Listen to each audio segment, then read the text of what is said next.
कहानी की शुरुआत में हम बेबी नाम के एक ड्राइवर को देखते हैं जो एक बैंक के सामने अपनी कार को रोकता है और बेबी आज इस बैंक को लूटने वाला है। बेबी इस मिशन पर अकेला नहीं है बल्कि बेबी के साथ 3 और साथी भी हैं, जिनमें से एक साथी का नाम बड़ी है और इस टीम में बड़ी की वाइफ भी है जिसका नाम है मोनिका, और इस टीम का चौथा आदमी है ग्रिफ। और अब ये तीनों लोग प्लान के मुताबिक मास्क पहनकर बैंक के अंदर चले जाते हैं और बेबी कार में उन तीनों का इंतजार करता है। वो तीनों बैंक के अंदर लोगों को होस्टेज बनाकर बैंक लूट लेते हैं और सीधे आकर गाड़ी में बैठ जाते हैं। लेकिन तभी वहाँ पुलिस आ जाती है। तब ग्रिफ बेबी से कहता है कि गाड़ी को आगे की तरफ भगाओ, लेकिन बेबी गाड़ी को आगे ले जाने के बजाय रिवर्स मोड़ लेता है और दूसरे रास्ते से जाने लगता है, क्योंकि बेबी को पता था कि आगे पुलिस ने हमारा रास्ता घेर रखा है और इस तरह से हम पकड़े जा सकते हैं। यहाँ बेबी पुलिस से बचते हुए कार को तेजी से भगाने लगता है, लेकिन पुलिस भी उनका पीछा करना नहीं छोड़ती। और अब यहाँ बेबी अपनी ड्राइविंग स्किल्स दिखाते हुए पुलिस वालों को चकमा देकर उनसे काफी दूर निकल आता है। कार में पीछे बैठे 3 साथी बेबी की ड्राइविंग को देखकर हैरान रह जाते हैं और ये लोग जब मेन हाईवे पर पहुंचते हैं तब वहाँ उनके पीछे एक और पुलिस की गाड़ी लग जाती है और ऊपर से हेलीकॉप्टर भी उन्हें ट्रैक करने लगता है। लेकिन यहाँ पर बेबी समझदारी से काम लेते हुए पहले से बुलाई गई उन्हीं की कार की तरह सेम दिखने वाली 2 रेड कार के बीच में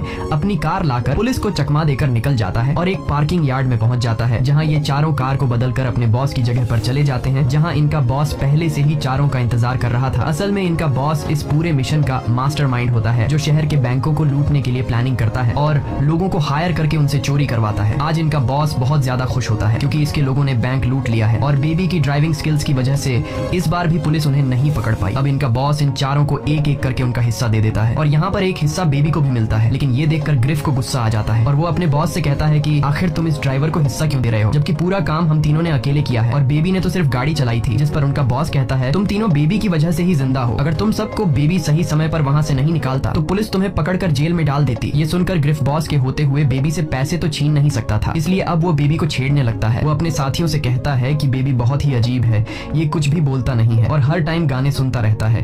तभी ग्रिफ बेबी से चश्मे लेकर खुद पहन लेता है। ये देखकर बेबी को गुस्सा तो बहुत आ जाता है, लेकिन वो फजूल में किसी से भिड़ना नहीं चाहता था, इसलिए वो अपनी जेब से दूसरा चश्मा निकाल कर पहन लेता है। कुछ देर बाद सभी लोग वहाँ से जाने लगते हैं। तब बेबी अपने बॉस के साथ जाता है और बेबी का बॉस बेबी से उसके सारे पैसे ले लेता है। यहाँ हमें पता चलता है कि बेबी के ऊपर उसके बॉस का बहुत कर्ज है, इसलिए वो हर काम के बाद बेबी से उसका सारा हिस्सा ले लेता था। यहाँ बॉस बेबी से कहता है कि अब तुम्हें मेरे लिए सिर्फ एक और बड़ी चोरी करनी होगी, जिसके बाद तुम्हारा कर्ज पूरा हो जाएगा। तभी बॉस बेबी को पैसों की एक गड्डी देता है और वहाँ से चला जाता है। इधर बेबी भी अपने घर आ जाता है और उस पैसों की गड्डी को अपने सीक्रेट जगह पर छुपा देता है, जहाँ उसने पहले से और भी पैसे छुपा रखे थे। इसके बाद हमें पता चलता है कि बेबी एक अनाथ है। वो जब बच्चा था तब उसके पेरेंट्स की कार एक्सीडेंट में डेथ हो गई, इसीलिए बेबी ने ब्रैंडन नाम के आदमी को अडॉप्ट किया है। ब्रैंडन एक अपाहिज है और वो सुन नहीं सकता। ब्रैंडन को बेबी अपना पिता मानता है, इसीलिए बेबी हमेशा उसकी देखभाल करता है। यहाँ बेबी के पास हमें टेप रिकॉर्डर दिखाई देता है। असल में बेबी जहाँ भी जाता है तो वो उस जगह लोगों की बातें रिकॉर्ड करता है और घर पर आकर उस रिकॉर्डिंग का म्यूजिक बनाता है। इसीलिए आज बेबी ने अपने बॉस की आवाज रिकॉर्ड की है और बेबी आज अपने बॉस की आवाज पर धुन बनाता है। इसके बाद बेबी एक कैफे में जाता है और बेबी अक्सर इस कैफे में आता रहता है, क्योंकि बेबी को इस कैफे में काम करने वाली लड़की पसंद है जिसका नाम डेबरा है, इसलिए वो बार बार इस कैफे में आता है। साथ ही डेबरा को भी बेबी पसंद है, क्योंकि जब भी बेबी कैफे में आता है तो वह उसे देखकर बहुत खुश हो जाती है। इस तरह से दिन गुजरते हैं और एक दिन जब बेबी अपने घर में होता है तभी उसे बॉस की कॉल आती है, जो बेबी को उसके न्यू मिशन के लिए रेडी होने को कहता है। इसलिए अगले दिन वह अपने बॉस की जगह पर जाता है, जहाँ बॉस उसे अपने न्यू ग्रुप से मिलाता है, जिसमें से एक साथी का नाम ब्लैक, दूसरा जेडी और तीसरा एक चाइनीज होता है। और बेबी को अपना अगला मिशन इन तीनों लोगों के साथ करना था। यहाँ ब्लैक और उसके दोनों साथी बेबी के चश्मे और ईयरफोन्स को देखकर उसका काफी मजाक उड़ाते हैं और ब्लैक कहता है कि ये बर्गर बच्चा हमारे साथ टिक नहीं पाएगा। ब्लैक बेबी से पूछता है कि तुम कौन सा सॉन्ग सुन रहे हो, पर बेबी उसे कोई भी जवाब नहीं देता। तभी उनका बॉस इन तीनों क्रिमिनल्स को बताता है कि बेबी को टिनिटस नाम की बीमारी है, जिसमें इंसान के कान बजते रहते हैं, इसलिए बेबी हमेशा सॉन्ग सुनता रहता है ताकि उसे वो डरावनी आवाजें न सुनाई देने लगे। ये सुनकर वे तीनों बेबी का मजाक उड़ाना बंद कर देते हैं। इसके बाद बॉस इन चारों को अपने प्लान के बारे में बताता है और वो एक बोर्ड पर पूरा मैप बनाकर इन चारों को प्लान समझा देता है। और यहाँ जब ब्लैक देखता है कि बेबी प्लान सुनने के बजाय टेबल पर उंगलियों की मदद से बीट बजाकर एंजॉय कर रहा है, ये देखकर ब्लैक को काफी गुस्सा आ जाता है और वह बॉस से कहता है कि बेबी ने प्लान नहीं सुना, इसीलिए मैं इस बर्गर बच्चे के साथ चोरी करने नहीं जाऊंगा, क्योंकि इसके प्लान न सुनने की वजह से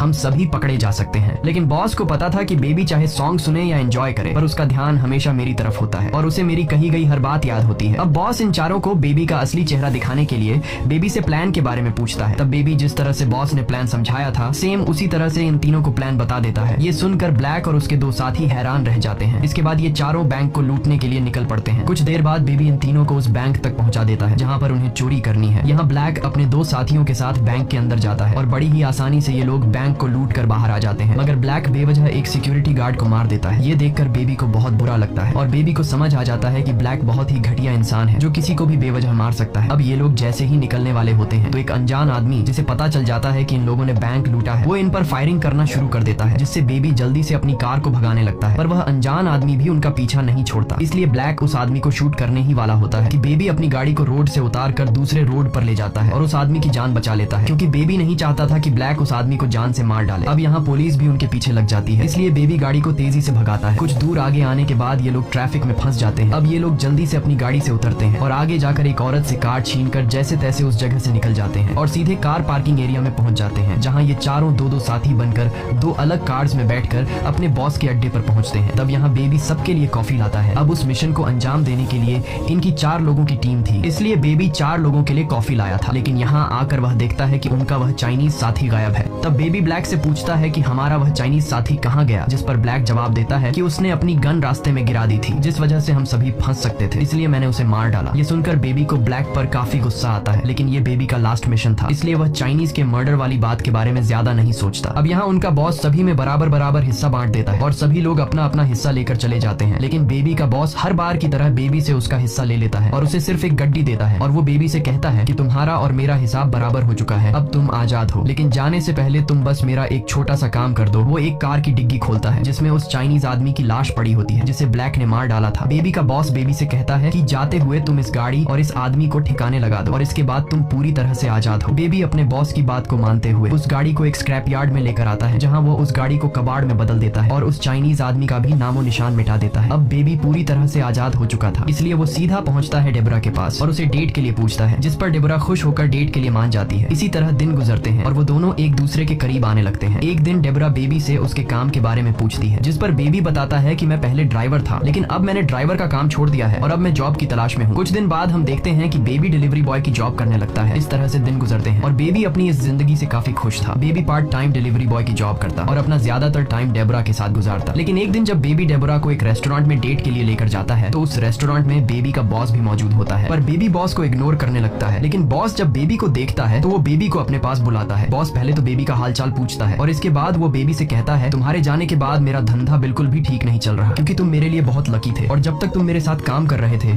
तब मेरा हर एक काम बिल्कुल सही से चल रहा था, इसलिए मैं चाहता हूँ कि तुम फिर से मेरे साथ काम करने लगो। लेकिन बेबी बॉस के साथ काम करने से मना कर देता है, जिस पर बॉस कहता है कि मुझे पता है कि तुम्हारे पास पैसे नहीं है और तुम डिलीवरी बॉय का काम कर रहे हो, अगर तुमने मेरे साथ काम किया तो तुम कुछ ही दिनों में बहुत सारे पैसे कमा लोगे। बॉस बेबी को बहकाने की कोशिश करता है और कहता है कि अब तो तुमने मेरा कर्ज भी चुका दिया है, इसलिए मैं अब तुम्हारे हिस्से से कोई भी पैसे नहीं लूंगा। साथ ही जब भी तुम मेरा काम छोड़ना चाहो तो तुम छोड़ सकते हो, लेकिन अभी के लिए तुम्हें मेरे साथ काम करना होगा। पर बेबी अपनी इस जिंदगी से खुश था और वो दोबारा क्राइम की दुनिया में कदम नहीं रखना चाहता था, इसलिए वो साफ साफ मना कर देता है। ये सुनकर बॉस बहुत गुस्सा हो जाता है और कहता है कि अब तक मैं तुम्हें प्यार से समझा रहा था, लेकिन अगर तुमने मेरी बात नहीं मानी तो मुझे पता है कि तुम डेबरा से प्यार करते हो, इसलिए मैं डेबरा को मार दूंगा और तुम्हें पता है कि मैं क्या क्या नहीं कर सकता। ये सुनकर बेबी डर जाता है और काम करने के लिए मान जाता है। अगले दिन बॉस बेबी को एक पोस्ट ऑफिस ले जाता है और उसे अपने भतीजे के साथ पोस्ट ऑफिस में जाने के लिए कहता है। असल में बेबी का बॉस अगला टारगेट यही पोस्ट ऑफिस था और वो चाहता था कि बेबी पोस्ट ऑफिस में जाकर वहाँ की हर एक चीज को ध्यान से देखे और पता लगा सके कि ऑफिस में कितने गार्ड्स हैं और किस जगह पर कैमरास लगे हुए हैं, साथ ही कोई किसी पर शक न करे, इसलिए वो अपने भतीजे को बेबी के साथ अंदर भेजता है। अब बेबी पोस्ट ऑफिस में जाकर सारी चीजों को ध्यान से देखने लगता है, जिस दौरान बॉस का भतीजा वहाँ की मैनेजर से बात करने लगता है।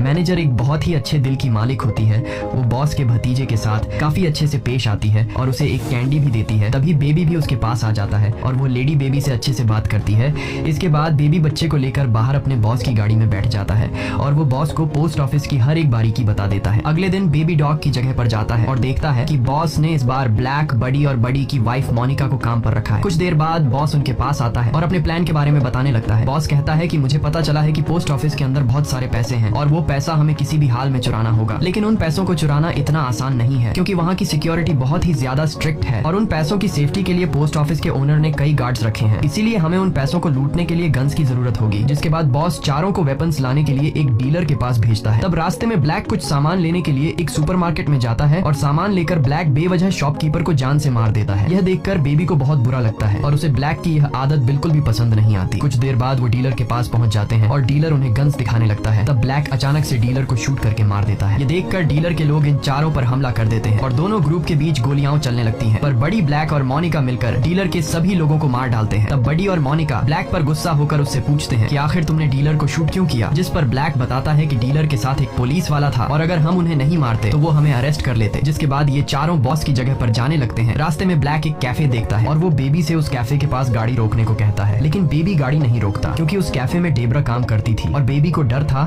कि कहीं ब्लैक डेब्रा को मार न दे, लेकिन ब्लैक उसे जबरदस्ती गाड़ी रुकवा देता है। जिसके बाद ये चारों कैफे के अंदर चले जाते हैं। यहाँ डेब्रा सबका ऑर्डर लेती है और बेबी को देखने लगती है, लेकिन बेबी एक बार भी डेब्रा को नहीं देखता है क्योंकि वो नहीं चाहता था कि किसी को भी उसके और डेब्रा के रिलेशन के बारे में पता लगे। साथ ही डेब्रा भी समझ जाती है कि बेबी इस वक्त अपने काम पर है। इसके बाद ये चारों खाना खाने लगते हैं और जब ये लोग खाना खा लेते हैं तब डेब्रा उनके पास आकर बिल मांगती है। ये देखकर ब्लैक को गुस्सा आ जाता है और वो डेब्रा को मारने के लिए अपनी गन निकालने लगता है, लेकिन बेबी ब्लैक का हाथ पकड़ लेता है और वो खुद जाकर बिल पे कर देता है। और जब डेब्रा बिल उठाकर देखती है तो उस बिल पर बेबी ने उसके लिए एक मैसेज छोड़ा होता है, जिस पर बेबी ने लिखा था कि मैं रात 2 बजे आऊंगा, इसलिए तुम मेरा इंतजार करना। दूसरी तरफ बेबी और बाकी के 3 लोग बॉस के पास पहुंचते हैं, जहां बॉस इन चारों पर काफी ज्यादा गुस्सा होता है। वो कहता है कि तुम लोगों ने गन डीलर को क्यों मारा, जिस पर ब्लैक जवाब देता है कि उसमें से एक पुलिस वाला था इसलिए हमने उन्हें मार दिया। ये सुनकर बॉस कहता है कि वही पुलिस वाला मेरा खबरी था जिसे तुम लोगों को नहीं मारना चाहिए था, इसलिए अब पुलिस तुम लोगों को चारों तरफ ढूंढ रही होगी। साथ ही बॉस पोस्ट ऑफिस से चोरी करने का प्लान भी कैंसिल कर देता है क्योंकि एक पुलिस वाले को मारने की वजह से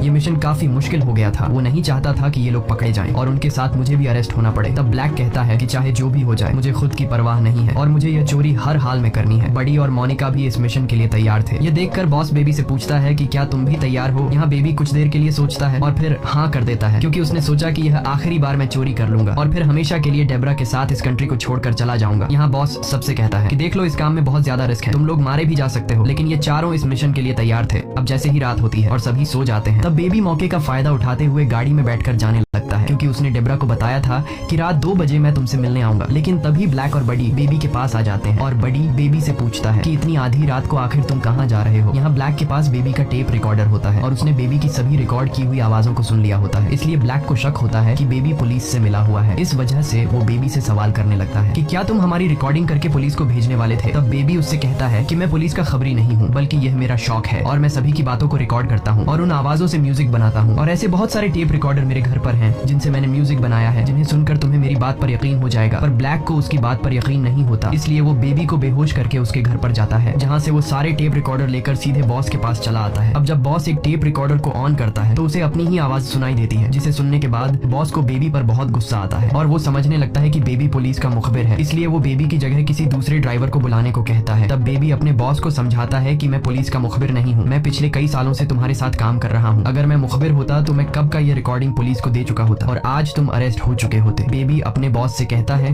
कि तुमने सिर्फ रिकॉर्डिंग सुनी है, लेकिन तुमने उस रिकॉर्डिंग का म्यूजिक नहीं सुना। तब बेबी अपने बॉस को उसकी रिकॉर्डिंग के साथ मिक्स की गई धुन सुनने के लिए कहता है और जब बॉस उस टेप रिकॉर्डर को ऑन करके सुनता है तो बेबी ने अपने बॉस की रिकॉर्डिंग से एक सॉन्ग बना लिया होता है। यह सुनकर बॉस का शक बेबी से खत्म हो जाता है और वह उसे दोबारा काम पर रख लेता है। अगले दिन बेबी उन तीनों को पोस्ट ऑफिस ले जाता है और तीनों जल्दी से पोस्ट ऑफिस के अंदर चोरी करने के लिए चले जाते हैं। तब बेबी उन तीनों का बाहर अपनी कार में इंतजार कर रहा होता है। उसी दौरान बेबी उस पोस्ट ऑफिस की मैनेजर को देखता है जिसने एक बार बेबी से बहुत अच्छे से बात की थी और उसने बॉस के भतीजे को कैंडी भी दी थी। यहाँ बेबी उस लेडी को इशारा करता है कि वो पोस्ट ऑफिस में न जाए क्योंकि अंदर खतरा है। वो लेडी समझ जाती है और वहाँ से चली जाती है। कुछ देर बाद वो लेडी वहाँ एक पुलिस ऑफिसर को बुला लेती है। तभी बडी, मोनिका और ब्लैक चोरी करके बाहर आ जाते हैं और ब्लैक उस ऑफिसर को शूट करके मार देता है, जिसके बाद वो कार में बैठ जाते हैं और बेबी को यहाँ से जल्दी भागने को कहते हैं, लेकिन बेबी उसकी कोई बात नहीं सुनता क्योंकि ब्लैक एक बहुत ही घटिया इंसान था जो बेवजह किसी को भी मार देता था और आज उसे सबक सिखाने का दिन आ गया था। अब यहाँ ब्लैक बेबी से कहता है कि जल्दी से यहाँ से कार भगाओ, लेकिन बेबी उसकी बात मानने से इनकार कर देता है। ये देखकर ब्लैक को गुस्सा आ जाता है और वो बेबी के मुंह पर बंदूक दे मारता है और अब बेबी भी खुद पर कंट्रोल खो देता है। वह कार को फुल स्पीड से भगाकर सामने के ट्रक से टकरा देता है जिसमें सरिये रखे हुए थे और वे सरिये ब्लैक के बॉडी के आर पार हो जाते हैं, जिससे ब्लैक की डेथ हो जाती है। असल में बेबी का प्लान था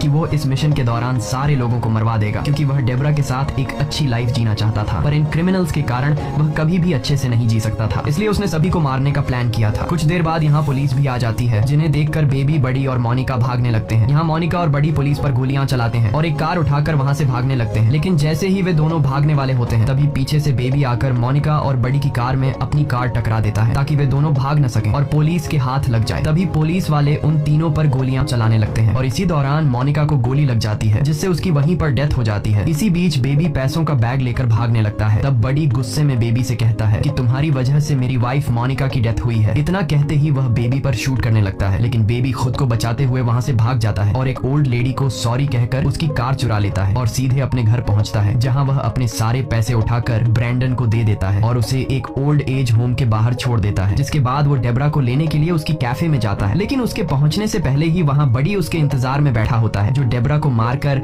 बेबी से मोनिका की डेथ का बदला लेना चाहता है। अब यहाँ बेबी बड़ी को बातों में उलझा देता है और बातों ही बातों में बेबी अपना गन निकाल कर बड़ी को शूट कर देता है, जिससे बड़ी घायल हो जाता है। इसके बाद बेबी और डेबरा दो लड़कों को गन दिखाकर उनकी कार चोरी कर लेते हैं और सीधे बॉस की जगह पर चले जाते हैं, जहाँ बेबी बॉस से अपने सारे कैसेट्स मांगता है, क्योंकि उन कैसेट्स में बेबी के अच्छे पलों की यादें थी। लेकिन बॉस बेबी पर गुस्सा करता है और कहता है कि मैं तुम्हें कुछ भी नहीं दूंगा क्योंकि तुमने सब कुछ खराब कर दिया है। लेकिन बेबी बार बार अपने बॉस से कैसेट्स मांगने की रिक्वेस्ट करता है और कुछ देर बाद डेबरा भी वहाँ आ जाती है, जिसे देखकर बॉस समझ जाता है कि बेबी अपनी जिंदगी की नई शुरुआत करने वाला है। इसलिए वो बेबी को सारे कैसेट्स दे देता है और साथ में वो बेबी को पैसों से भरा हुआ बैग देकर कहता है कि तुम्हें इस कंट्री को छोड़ना होगा एक अच्छी लाइफ की शुरुआत के लिए, क्योंकि अगर तुम यहाँ रहोगे तो पुलिस तुम्हें पकड़ लेगी और फिर तुम्हें जेल की सलाखों के पीछे रहना पड़ेगा। इसके बाद ये तीनों लिफ्ट से नीचे आते हैं और जैसे ही लिफ्ट का दरवाजा खुलता है तो सामने तीन लोग गन लेकर खड़े होते हैं। असल में ये तीन आदमी उस गन डीलर की टीम में थे जिसे ब्लैक ने मार दिया था और अब ये तीनों अपने बॉस का बदला लेने के लिए उन पर गोलियां चलाना शुरू कर देते हैं। तब बॉस बेबी और डेबरा को भागने को कहता है और अकेले ही उन तीनों लोगों से लड़ने लगता है। इसी बीच बड़ी पुलिस की कार लेकर वहाँ आ जाता है और वो गुस्से में अपने बॉस को ही मार देता है, जिसके बाद वो बेबी के पीछे पड़ जाता है। तब बेबी एक कार से बड़ी की कार को जोर से टक्कर मारता है, जिससे बड़ी की कार बिल्डिंग से नीचे गिर जाती है, लेकिन बड़ी कार के गिरने से पहले ही उसे उतर जाता है और बेबी पर गन पॉइंट करके उसके कानों के पास गोली चलाने लगता है, जिससे बेबी नीचे गिर जाता है और उसके कानों में बहुत दर्द होने लगता है, क्योंकि बड़ी को पता था कि बेबी को टिनाइटस नाम की बीमारी है और अब कान के पास गोली चलने की वजह से बेबी को तेज तकलीफ होने लगती है। अब जैसे ही बड़ी बेबी को मारने वाला होता है तभी पीछे से डेबरा एक रॉड से बड़ी के हाथ पर हमला कर देती है, जिससे बड़ी के हाथ से गन गिर जाता है, लेकिन तभी बड़ी डेबरा को पकड़ लेता है और उसका गला दबाकर उसे मारने लगता है। पर तभी बेबी बड़ी की गन उठा लेता है और बड़ी के पैर में शूट कर देता है, जिससे बड़ी अपना बैलेंस खो देता है और बिल्डिंग से नीचे गिरकर मर जाता है। इस दौरान बेबी काफी ज्यादा घायल हो चुका होता है, जिस वजह से वो बेहोश हो जाता है और अब डेबरा बेबी को बेहोशी की हालत में कार में बैठाकर